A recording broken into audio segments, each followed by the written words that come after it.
ਇਸ ਪਲਾਂਟਰ ਦੇ ਨਾਲ ਤਿਲੀ ਲੱਗੇਗੀ, ਮੱਕੀ ਲੱਗੇਗੀ, ਮਟਰੀ ਲੱਗੇਗੀ, ਚਨੇ ਲੱਗਣਗੇ, ਭਿੰਡੀ ਲੱਗੇਗੀ, ਚਕੰਦਰ ਲੱਗੇਗੀ। ਮਲਟੀ ਕ੍ਰੌਪ ਸੀਡ ਪਲਾਂਟਰ ਵੀ ਇਹਨੂੰ ਕਹਿੰਦੇ ਹੈਗੇ ਆ ਜੀ। ਮਕਈ ਦਾ ਦਾਣਾ ਇੱਕ ਇੱਕ ਲੱਗੇਗਾ, ਹਰ ਤਰ੍ਹਾਂ ਦੀ ਗਾਰੰਟੀ ਹੋਏਗੀ। ਜਿਸੀ ਟਾਪਾ ਲਗਾ ਕੇ ਦਿੰਦੇ ਆ, ਖਾਦ ਵਾਲਾ ਬਾਕਸ ਹੈ। ਇਹਨੂੰ ਕੋਠੇ ਦਾ ਸਾਈਜ਼ ਛੋਟਾ ਵੱਡਾ ਵੀ ਤੁਸੀਂ ਕਰ ਸਕਦੇ ਹੋ। ਰੇਟ ਇਹਦਾ ਬਿਲਕੁਲ ਮੁਨਾਸਬ ਹੈਗਾ ਜੇ। 2 ਖੇਲੀਆਂ ਵਾਲਾ ਜਿੰਨੇ ਵੀ ਦੋਸਤ ਨੇ ਲੈਣਾ ਮੱਕੀ ਵਾਲਾ ਤਿਲੀ ਵਾਲਾ ਪਲਾਂਟਰ ਉਹਨੂੰ ਮਿਲੇਗਾ। अस्सलाम वालेकुम पाकिस्तान, उकाड़ा तो खलीफा अफजल ज़राई इंडस्ट्री। लो जी जनाब, तिली वाला प्लांटर उकाड़ा ते जेड़ा सी मुतारफ कराया अलहमदुलिल्लाह दिंदे पे दोस्तां नूं बना के। इस प्लांटर दे नाल तिली लगेगी, मक्की लगेगी, मटरी लगेगी, चने लगणगे, भिंडी लगेगी, चकंदर लगेगी, हर तरह दी सब्जी लगेगी। जेड़े भी दोस्त नूं जिद्दां दा प्लांटर चाहिदा इंशाअल्लाह उद्दां दा मिलेगा। हर तरह दी फसल मैनुअल जेड़ा कि असीं ये प्लांटर बनांदे पे आ जी। मल्टी क्रॉप सीड प्लांटर भी इहनूं कहंदे हैगे आ जी। ਇਹ ਪਲਾਂਟਰ ਜਾ ਰਿਹਾ ਆਪਣੇ ਨਵੇਂ ਘਰ ਦੇ ਵਿੱਚ ਹਰੀਪੁਰ ਦੇ ਵਿੱਚ। ਜਿਹੜੇ ਵੀ ਦੋਸਤ ਨੂੰ ਚਾਹੀਦਾ ਫੋਲਡੇਬਲ ਅਸੀਂ ਬਣਾਉਂਦੇ ਪਏ ਆ ਜੀ। ਇਹ ਤਿਲੀ ਵਾਲਾ ਪਲਾਂਟਰ, ਮੱਕੀ ਵਾਲਾ ਪਲਾਂਟਰ, ਜਿਹੜੇ ਵੀ ਦੋਸਤ ਨੂੰ ਚਾਹੀਦਾ ਉਹ ਸਾਨੂੰ ਦੱਸੇ ਜ਼ਰੂਰ ਕਿ ਇਹ ਅਸੀਂ ਬੀਜ ਲਗਾਉਣਾ ਹੈਗਾ ਜੀ। ਕਿਉਂਕਿ ਜਿਹੜੀ ਅਸੀਂ ਇਹਨਾਂ ਸਾਈਜ਼ ਰੱਖਦੇ ਆ ਨਾ ਜੀ, ਖੇਲੀ ਦਾ ਤੇ ਕੋਠੇ ਦਾ ਡਿਫਰੈਂਟ ਹੁੰਦਾ ਹੈ ਹਰ ਫਸਲ ਦਾ। ਉਸ ਹਿਸਾਬ ਦੇ ਨਾਲ ਅਸੀਂ ਇਹ ਤਿਆਰ ਕਰਕੇ ਦਿੰਦੇ ਆ। ਕੋਠੇ ਦਾ ਸਾਈਜ਼ ਛੋਟਾ ਵੱਡਾ ਵੀ ਤੁਸੀਂ ਕਰ ਸਕਦੇ ਹੋ। ਫਿਰ ਜਿਹੜੀ ਅਸੀਂ ਚੈਨ ਲਗਾ ਕੇ ਦਿੰਦੇ ਪਏ ਆ, 60 ਨੰਬਰ ਚੈਨ ਲਗਾ ਕੇ ਦਿੰਦੇ ਆ, ਜਿਹੜਾ ਕਿ ਈਜ਼ੀਲੀ ਹਰ ਦੋਸਤ ਦੇ ਕੇ ਸਾਲਾਂ ਸਾਲ ਚੱਲਦੇ ਆ। ਕਿਸੇ ਵੀ ਕਿਸਮ ਦੀ ਕੋਈ ਵੀ ਪ੍ਰੋਬਲਮ ਬਣਨੀ ਹੈ ਇਨਸ਼ਾਅੱਲਾ ਅਸੀਂ ਪੂਰਾ ਫੀਡਬੈਕ ਦੇਈਦਾ ਆਪਣੇ ਜ਼ਮੀਨਦਾਰ ਭਰਾ ਨੂੰ। ਕਿਉਂਕਿ ਮਸ਼ੀਨਰੀ ਆ, ਕੋਈ ਵੀ ਪ੍ਰੋਬਲਮ ਬਣ ਸਕਦੀ ਹੈ। ਕਈ ਦੋਸਤ ਹੈਗੇ ਜਿਨ੍ਹਾਂ ਨੂੰ 8-8 10-10 ਸਾਲ ਕੋਈ ਪ੍ਰੋਬਲਮ ਨਹੀਂ ਬਣਦੀ। ਬਹਰਹਾਲ ਇਹ ਜਿਹੜਾ ਪਲਾਂਟਰ ਅਸੀਂ ਦਿੰਦੇ ਪਏ ਆ ਜੀ, ਤਿਲੀ ਲਗਾਉਣ ਵਾਲਾ, ਮਕਈ ਲਗਾਉਣ ਵਾਲਾ, ਮਟਰੀ ਲਗਾਉਣ ਵਾਲਾ, ਕਿਸੇ ਵੀ ਦੋਸਤ ਨੂੰ ਚਾਹੀਦਾ ਰੇਟ ਮੈਂ ਦੱਸ ਦਿੰਦਾ ਜੇ। ਫੋਨ ਨੰਬਰ ਮੇਰਾ ਨੋਟ ਕਰ ਲਓ। ਫੋਨ ਨੰਬਰ ਮੇਰਾ ਹੈਗਾ ਜੇ 0345 7545 358 0345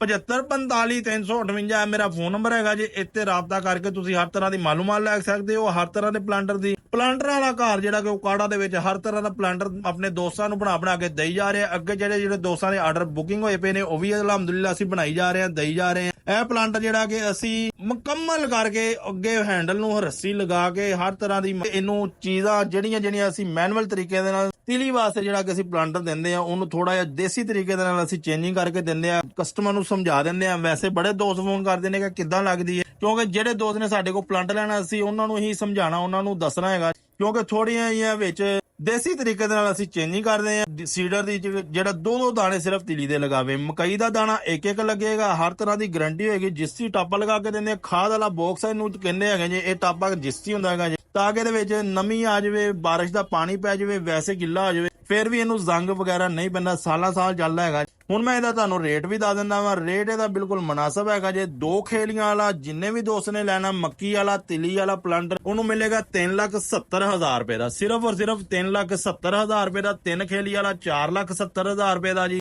ਇਹ ਜਿੱਦਾਂ ਦੀ ਮੈਂ ਵੀਡੀਓ ਦਿਖਾ ਰਿਹਾ ਵਾਂ ਇੰਸ਼ਾਅੱਲਾ ਇਹੀ ਮਟੀਰੀਅਲ ਹੋਵੇਗਾ। 19-20 ਦਾ ਫਰਕ ਨਾ ਹੋਵੇ। ਹੁਣ ਇਹ ਜਿਹੜਾ ਪਲਾਂਟਰ ਅਸੀਂ ਥੋੜਾ ਜਿਹਾ ਚੇਂਜਿੰਗ ਕਾਫੀ ਕਰੀ ਦੀ ਹਰ ਦਫਾ ਵੀ। ਹੁਣ ਦੇਖੋ ਨਾ, ਡਰਾਈਵਰ ਨੇ ਟਰੈਕਟਰ ਦੇ ਉੱਤੇ ਬੈਠੇ ਨੇ, ਇੱਕ ਪਾਸੇ ਮਾਰਕਾ ਤਾਂ ਚੁੱਕ ਲੈਣਾ, ਇੱਕ ਪਾਸੇ ਥੱਲੇ ਸਿੱਟਣਾ। ਇਹ ਦੇਖੋ, ਇਹ ਥੱਲੇ ਸਿੱਟ ਦਿੱਤਾ ਇੱਕ ਸਾਈਡ ਤੋਂ, ਉਧਰਲੀ ਸਾਈਡ ਤੋਂ ਉੱਚਾ ਚਲਾ ਗਿਆ, ਉਧਰੋਂ ਉੱਚਾ ਚਲਾ ਗਿਆ। ਫਿਰ ਉਧਰੋਂ ਜਦੋਂ ਤੁਸੀਂ ਨੀਵਾ ਕਰਨਾ ਦੂਸਰੇ ਗੇੜ ਦੇ ਵਿੱਚ ਇਹਨੂੰ ਨੀਵਾ ਕਰ ਲੈਣਾ। ਅੱਗੇ ਹੈਂਡਲ ਅਸੀਂ ਚੂੜੀ ਵਾਲਾ ਲਗਾ ਕੇ ਦਿੰਦੇ, ਉਹ ਦੇਖੋ ਇੱਕ ਸਾਈਡ ਤੋਂ ਨੀਵਾ ਚਲਾ ਗਿਆ, ਇੱਕ ਸਾਈਡ ਤੋਂ ਉੱਚਾ ਚਲਾ ਗਿਆ। ਇਸੇ ਤਰ੍ਹਾਂ ਹਰ ਤਰ੍ਹਾਂ ਦੀ ਅਸੀਂ ਚੇਂਜਿੰਗ ਕਰੀ ਦੀ ਆ, ਹਰ ਤਰ੍ਹਾਂ ਦੀ ਜ਼ਰਾਈ ਲਾ, ਤਾਂ ਕਿ ਜ਼ਮੀਨਦਾਰ ਭਰਾਵਾਂ ਨੂੰ ਫਾਇਦਾ ਹੋਵੇ ਔਰ ਵਕਤ ਬਚੇ। ਜਜ਼ਾਕ ਅੱਲਾ। अस्सलाम वालेकुम।